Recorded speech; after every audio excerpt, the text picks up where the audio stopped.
our picture. Yeah.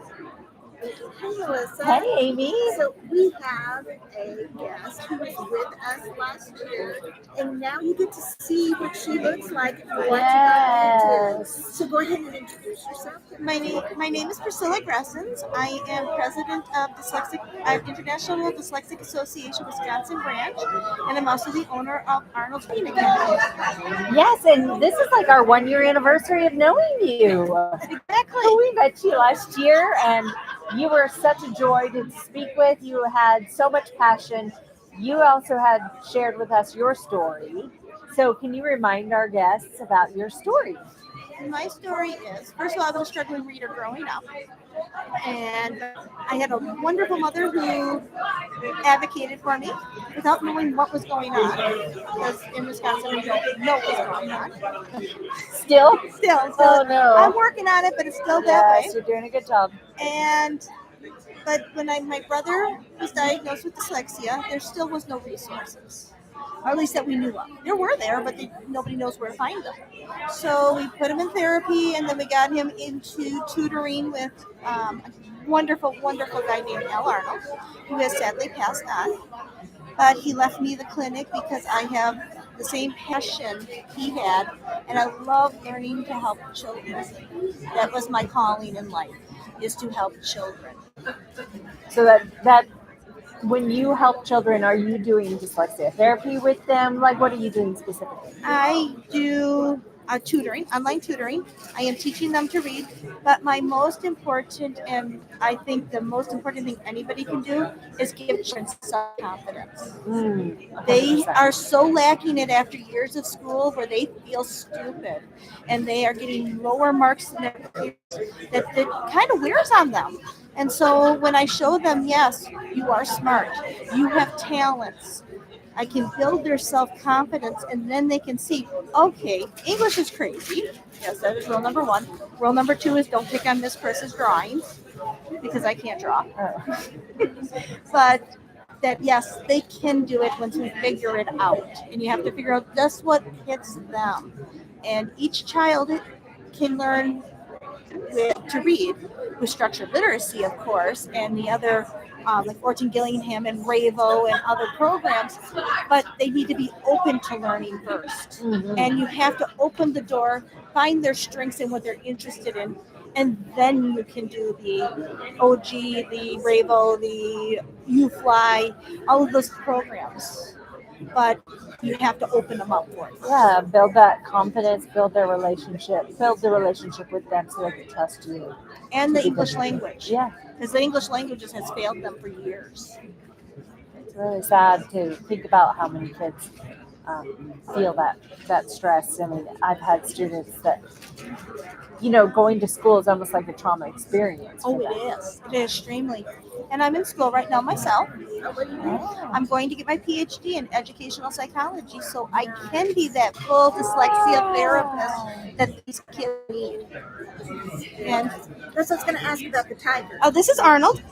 He's got a game pig on. He's wearing his tie-dye today. Yesterday he was wearing green, and he traveled with red plaid and earbuds. He's a spoiled tiger, but he's the mascot for the Arnold's Reading Academy and my emotional support tiger. Nice. But he's named after my mentor, Al Arnold. So he made a difference in your life. Oh, Al made an extreme difference in my life. I miss him daily. He's just an incredible man who spent his life in education. He started out as a teacher, then a principal, worked up. He actually taught college until the college found out he didn't have a master's degree, and then they were going to make him take his own class. Yeah, I know. I get the same looks. And so then he met with a psychologist, and they came up with this program and worked under Marianne. Really? Yes, and she remembers him. Oh. She remembers me too. Yeah. Were you his student at that time? No, I was not his student. I didn't study under him. Okay. He just taught me everything everything I know, he taught me. Okay. Up until a point, because I continue to learn even though he's not around. But he's here in Arnold's. Yeah.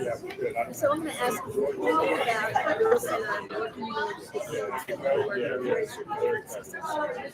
Oh my God, I have so many success stories because our program is that successful. First of all, we are an online clinic, so we don't see face to face. Oh. And even before COVID, but one of my favorite success stories was when we play a game called the coding game.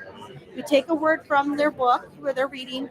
It could be as easy as cat, tiger, but I put the word conversation up on the board, and the girl goes, "Don't talk." I said, "Okay."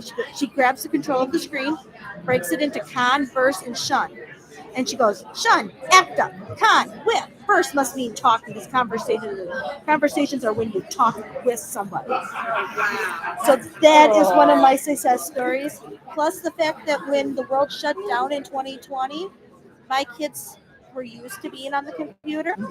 So instead of having them, go into an online classroom blindly, I took them and explained to them that it would be just like working with me like they do on Zoom, except for you're going to feel like you're in the middle of the Muppet Show. And so my kids who were getting tutoring before COVID actually succeeded through COVID with the tutoring and with the online schooling because they had that.